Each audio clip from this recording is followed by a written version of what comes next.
আসসালামু আলাইকুম এভরিওয়ান, তোমার দেওয়া ভালোবাসা গল্পের 33 নম্বর পার্ট। তো আর বেশি কথা না বলে চলুন গল্প শুরু করে দেই। সারা রাত তিন ভাই খুনসুটি গল্প আর আড্ডা দিতে দিতে ঘুমিয়ে পড়ে।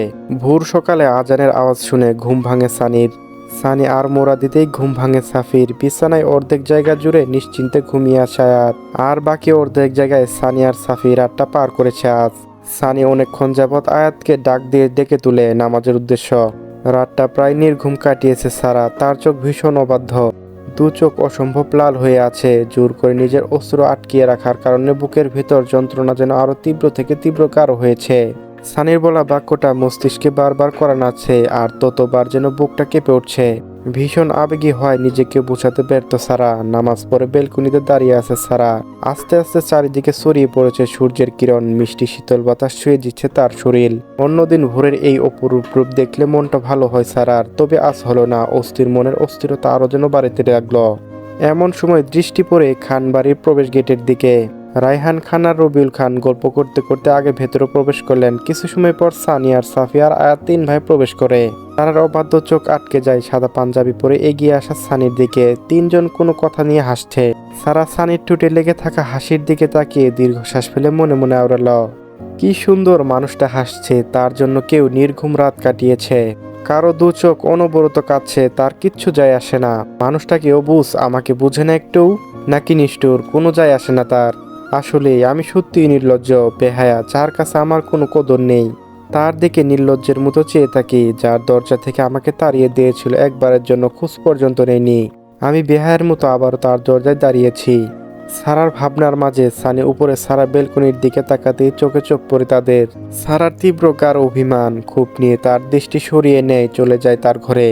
সারার এই অভিমান আর খুব ভরা দৃষ্টি সানির হৃদয় যেন আরো ক্ষত বিক্ষত করে দিচ্ছে। এই দৃষ্টি যেন ধারালো ছুরির মতো আঘাত করলো সানির বুকে।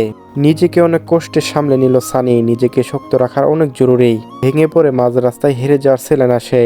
সারার অভিমান খুব যেন অশ্রু ধারায় প্রবাহিত হতে লাগে অনবরত। এই বাঁধ ভাঙা অশ্রু বেঁধে রাখার ক্ষমতা আর সারার হয়ে উঠল না। শক্ত করে মুষ্টি করে ধরে বিছানার চাদর। এই বাঁধ ভাঙা অশ্রু না বেঁধে রাখতে পেরে নিজেকে ওপর অভিমান করে কত কি ভেবে বসলো সারা। সানির উপর অভিমান করার অধিকার তো তার নেই, তাই নিজের উপরেই অভিমান করলো সারা। সারার চোখের পানি মুছে অভিমানী কণ্ঠে বলে ওঠে, আর ভাববো না আপনাকে নিয়ে, আপনাকে ভেবে আর কষ্ট পাবো না আমি। কেন কষ্ট পাবো আমি? থাকুক না, ভালো থাকুন আপনি। নিজেকে নিজেই সান্ত্বনা দেয় সারা। সারা নিজেকে শক্ত করে উঠে দাঁড়ায়, উদ্দেশ্য বাড়ির লোকদের সাথে আড্ডা দেওয়া। আয়রা এখনো ঘুম থেকে ওঠেনি নিশ্চিত। আয়াদের সাথে জমিয়ে আড্ডা দিবে কিছু সময়। এই মানুষটার কথা আর ভাববে না সে। আর এই চিন্তা থেকে মুক্তি পেতে ভালো বুদ্ধি আড্ডা দেওয়া। তাই ঘর থেকে বেরিয়ে পড়ে সারা। আয়াদের ঘরে উকি মারতেই চোখে পড়ে আয়াদের গভীর ঘুমে আচ্ছন্ন। রাতে দেরি করে ঘুমানোর জন্য ফজরের নামাজ পড়ে এসে আবার ঘুমের দেশে পাড়ি জমিয়েছে আয়াত। সারা একবার সানি ঘরের দরজার দিকে তাকিয়ে মুখ বাঁকালো। সারা সিঁড়ি বেয়ে নামছে, চোখে পড়ে সোফায় বসে থাকা মানুষটির উপর। পিছন থেকে দেখলেও চিন্তা কষ্ট হলো না সানিকে। যার চিন্তা থেকে পালাতে বের হলো সেই মানুষটার সামনেই হাজির। পালাতে পারবে না এই চিন্তা থেকে সারা এটা খুব ভালো করে বুঝতে পারছে। ছায়ার মতো তাড়া করে বেড়াচ্ছে তাকে। অন্যদিন সানিকে দেখলে খুশি হতো সারা, কিন্তু আজ হলো না। বরং সারা আবারও উপরে ফিরে যেতে নিলেই পিছন থেকে ডাক নূরজাহান বেগমের। সারা, কোথায় যাচ্ছিস আবার? নিচে আয়, তোর জন্য লুডুস করেছি, খেয়ে যা, পরে ঠান্ডা হয়ে যাবে, তখন আর খাবি না। সানি একবার পিছন ঘুরে তাকালো, তারপর আবারও সামনে ঘুরে ফোন দেখায় মনোযোগ দিল। সারা সানির দিকে এক নজর তাকিয়ে বলে, আমি ঠান্ডায় খেয়ে নেব, এখন খাবো না। এ কেমন কথা? যখন যে কথাই বলবো এই কথা কখনো শুনবো না। এই মেয়ের খাওয়া দাওয়া নিয়ে এত অবহেলা, আবার কাল থেকে তো খাচ্ছেই না। রাতে কোনো রকম কি খেলো? চোখের নিস্তার যেন কেমন কালো দাগ পড়ে গিয়েছে। সানি খেতে খেতে বলে, সব আপনাদের আশকরা। সারা আরো ভীষণ বিরক্ত হলো সানির উপর। এমনিতে মানুষটার উপর এক আকাশ পরিমাণ রাগ আর ক্ষোভ, তার ভেতরে এমন ধরনের জবাব। সারা মনে মনে আওড়ালো, এখন এই জায়গায় কি করছে? তার স্পেশাল এক্সারসাইজ নেই নাকি? সারার ভাবনার বিচ্ছেদ ঘটে সানির গম্ভীর কণ্ঠে। সানি পিছন ঘুরে সারার দিকে তাকিয়ে গম্ভীর কণ্ঠে বলে, এদিকে আয়। সারা যেতে চাইছে না, আবার ফিরে যাওয়ার সাহসও পাচ্ছে না। দুটানা মন নিয়ে ধীর পায়ে কপাল কুঁচকে এগিয়ে এলো। নূরজাহান বেগম বিরক্ত হয়ে বলে, বড় ভাই সাফিয়ার তোর কথাই একটু শুনে মেয়েটা, আমি বললাম আসলো। আপনি খাবার নিয়ে আসেন, আমি দেখে নিচ্ছি। সানি যে সারাকে ছোটখাটো হুমকি দিল, সারার বুঝতে বাকি নেই। এই মানুষটা বাকি সবার থেকে আলাদা, সবাই বকলেও গায়ে আজ অব্দি কেউ হাত তুলেনি। কিন্তু এই মানুষ তো ঠাস করে বসিয়ে দেয় গালে। যদিও একবার মেরেছে, কিন্তু মেরেছে তো। সাফি ভাই শুকনো হুমকি দিয়ে চলে যায়, কিন্তু এই ব্যক্তি হুমকি দেওয়ার আগে বসিয়ে দেয় গালে। সারা অন্য সোফায় বসতে গেলে সানির ফোনের দিকে তাকিয়ে গম্ভীর কণ্ঠে বলে, আমার পাশে বস। সারা এবার ভয়ে আটকে উঠল। এই মানুষটা তাকে একদিনে খানবাড়ির সকলের ভাগের খাবার তাকে খাওয়াবে না তো? এমনিতে তার খেতে ইচ্ছে করছে না, এই মানুষটার জন্য মন খারাপ, আবার এই মানুষটাকে কিভাবে তাকে হুমকি দিচ্ছে। সারার অনেক কিছু বলতে ইচ্ছে করছে, কিন্তু সাহসের অভাবে সব কথা মনের ভেতর লুকিয়ে রাখে সারা ভীত পায়ে সানির পাশে দূরত্ব রেখে বসলো। সানি একটু উঁচু আওয়াজ করে বলে, ছোট মামি লুডুসের সাথে কিছু ফলো আনেন। নূরজাহান বেগম রান্নাঘর থেকে আওয়াজ করলেন, আনছি। সানি সারার দিকে ঘুরে তাকায়। সারা মন খারাপের কারণ স্বয়ং সে নিজে, এটা সানির অজানা নয়। সানি বেশ বিরক্ত হয় সারা বেশি বোঝা স্বভাবটার কারণে। সে তো হারিয়ে যায়নি, পালিয়েও যায়নি, তবে এত উল্টোপাল্টা ভাবার কি রয়েছে? এত বড় একটা মেয়ে হয়ে এত কিছু তার চোখের সামনে দেখেও যদি তার বাধার কারণ না বুঝতে পারে, কিভাবে বুঝবে সে? সারার এমন ভীষণ মুখ ভীষণ ক্লান্ত করে দেয় সানিকে। সারাকে দেখতে ভীষণ দুর্বল লাগছে, চোখের নিচে কালো দাগ পড়ে গিয়েছে। আপাতত বিরক্ত, রাগ, এসব হিসেব ছেড়ে দেখা উচিত মেয়েটার শরীর ঠিক আছে কিনা। তাই সারার শরীরে তাপমাত্রা দেখতে ডান হাতটা বাড়িয়ে দেয় সানি। অমনি অভিমান আর ক্ষোভে মাথা সরিয়ে নেয় সারা। সানির চোখ মুখ পাকিয়ে তাকায়, চুপসে যায় মেয়েটা। সানি তার ডান হাতের উল্টো পিঠ দিয়ে স্পর্শ করে সারার কপাল। তাপমাত্রা স্বাভাবিকই রয়েছে। সানির তার ডান হাত সরিয়ে নিয়ে আসে। রাতে ঠিকভাবে না ঘুমানো আর খাবারের অনীহার জন্য চেহারার এই অবস্থা। সানির ভীষণ রাগ হচ্ছে সারার উপর এই মুহূর্তে। সানি বড় বড় শ্বাস ছেড়ে থমথমে কণ্ঠে বলে, কি হয়েছে? সারা মাথা নিচু করে বলে, কই কিছু না তো। গোল আলোর মতো মুখ ফুলিয়ে আসিস কেন? ঘর সংসার আছে, বাচ্চা, সংসার, এসব নিয়ে দুশ্চিন্তা করছিস? সারা বেশ বিরক্ত হলো, এ কেমন কথা? তার সংসার বাচ্চা থাকতে যাবে কেন? এই মানুষটা এত ঘুরিয়ে পেয়েছে কেন কথা বলে? এই মানুষটা যেমন বাঁকা ধরনের, কথাবার্তাও তেমন বাঁকা ধরনের। তার কার্যক্রম দেখে বোঝা মুশকিল, কথাবার্তাও তেমন। সারা বিরক্ত ভরা কণ্ঠে বলে, আমি কোথায় মুখ ফুলিয়ে রয়েছি? আর আমি বিয়ে করেছি যে সংসার হবে? সানি চোখ বন্ধ করে আবার জোরে শ্বাস ছাড়ে। তারপর সারার দিকে তাকিয়ে বলে, আমি জেনে খুব খুশি হলাম তোর বিয়ে হয়নি, কিন্তু তোর চেহারার আবভাব দেখে বোঝা যাচ্ছে সতীনের সংসার করে দুশ্চিন্তায় ভুগছিস। হাসি খুশি থাকা যায় না? এত কিসের চিন্তা তোর? এত কেন বিচার শুনতে হয় তোর? হুটহাট কি হয়ে যায় তোর? কি ভেবে এইরকম চুপচাপ ঘরে মুখ ফুলিয়ে বসে থাকিস তুই? ভাত কাপড়ে চিন্তা করতে হয় তোর?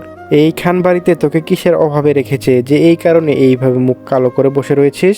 সারা বিড়বিড় করে বলে, আপনার ভালোবাসার অভাব। সানির কান অব্দি না পৌঁছালেও আন্দাজ করতে পারল সে। সানি নিজের কপালে ডান হাতের বৃদ্ধা আঙ্গুল আর কনিষ্ঠ আঙ্গুল রেখে কিছু ভেবে সারার দিকে তাকালো। এবার সারার দিকে শীতল দৃষ্টিতে তাকিয়ে নরম কণ্ঠে বলে, আবেগ দিয়ে দুনিয়ায় টিকে থাকা যায় না সারা। বাস্তবতা অনেক কঠিন, যেখানে আবেগ নিয়ে টিকে থাকা অসম্ভব। শুধু নিজেকে ভাঙবে, কিছু করতে পারবি না। কোনো কিছু পেতে হলে লড়াই করতে হয়, ধৈর্য ধরতে হয়, বাস্তবতার মুখোমুখি দাঁড়াতে হয়। আবেগে গা ভাসিয়ে দিলে সবকিছু ভেসে যাবে, ধরে রাখতে পারবি না। তাদের কথোপকথনের মাঝে নূরজাহান বেগমকে আসতে দেখে থেমে যায় সানি। তবে সারা অবাক দৃষ্টিতে তাকিয়ে রইল সানির দিকে। সানির এমন কঠিন ভাষা বোধগম্য হলো না সারার। সবকিছু যেন মাথার উপর দিয়ে গেল তার। এক প্রকার বিস্মিত দৃষ্টিতে তাকিয়ে লইল সানির দিকে। সানি গলা কাকিয়ে দিয়ে শুকনো কাশি দিয়ে আস্তে করে বলে, এভাবে তাকিয়ে থাকিস না, দেখার জন্য সময় পড়ে আছে অনেক। আমি হারিয়ে যাইনি, মামি আসছে। সারা এবার নড়ে চড়ে উঠে, ভীষণ লজ্জা লাগছে এবার। কিভাবে বোকার মতো চেয়েছিল। সানি কি ভাবলো বিষয়টি ভাবতে লজ্জায় লাল হয়ে যায় সারা। সানির বলা বাক্যটা ভীষণ লজ্জাজনক, এভাবে না বললেও পারতো। মানুষটা যেমন রূপবতী, তেমনি তার কথার মাঝেও ভীষণ লজ্জাজনক। সারাকে বেশ অস্বস্তিতে ফেলে দেয়। সানি আবারও আস্তে করে বলে, স্বাভাবিক হয়ে বসে থাক, এখানে লজ্জা পাওয়ার কিছু হয়নি। সানি চুপচাপ আবারও ফল নিয়ে খেতে লাগে। তার মুখে ভাবভঙ্গি একদম স্বাভাবিক। সারা আর চোখে একবার সানির দিকে তাকিয়ে লজ্জা নিয়ে পড়ে মেয়েটা। মুহূর্তেই কেমন অস্বস্তিকর এক পরিবেশে ফেলে দিল সানি সারাকে। নূরজাহান বেগম সামনে খাবার রেখে দিতে বলে, নে খাবারগুলো সম্পূর্ণ শেষ করবি, একদম রোগা হয়ে যাচ্ছে মেয়েটা। সানি স্বাভাবিক ভঙ্গিতে বলে ওঠে, আমাদের হসপিটালে একটা ফিমেল স্কেলেটরেরও ঘাটতি আছে। ছোট মামি সারাকে নিয়ে গেলে মন্দ হবে না। সারা তার পাড়া প্রতিবেশীদের পেয়ে গেল আর মানুষদেরও জীবিত স্কেলেটর দেখার সৌভাগ্য হলো। সানির কথায় নূরজাহান বেগম হেসে দেয়। সারা বেশ অপমান বোধ করলো, কিন্তু সানির কথা কোনো জবাব দিল না। একরাশ বিরক্তি নিয়ে সরু দৃষ্টিতে তাকায় সানির দিকে। সানি তখন সারার দিকে তাকিয়ে তার মোটা ভ্রু যুগল বাঁকালো।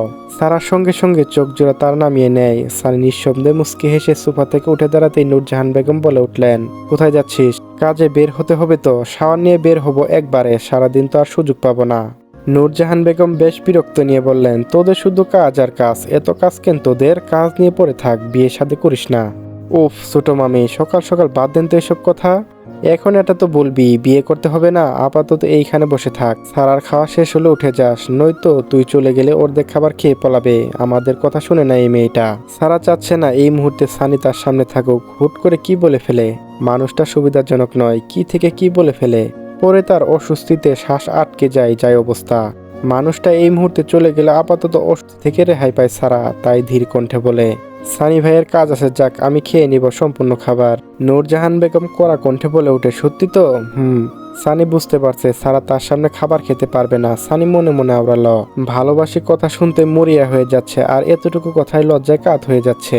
এই মেয়ের মতিভ্রম বুঝতে বুঝতে আমার চুল সাদা পাক ধরে যাবে নিশ্চিত।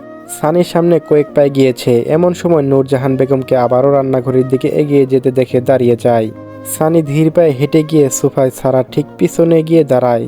নূরজাহান বেগম চোখের আড়াল হতে সানি ছোটবেলার মতো সারার বেলুনিত করা চুল টুপ করে ধরে হালকা জোরে টান দিয়ে চোট জলদি দূরে সরে দাঁড়ায়। সারা হালকা মৃদু সুরে কুকিয়ে ওঠে, আহ! তৎক্ষণাৎ নূরজাহান বেগম বেশ উচ্চ সুরে বলে ওঠে, কি হলো সারা?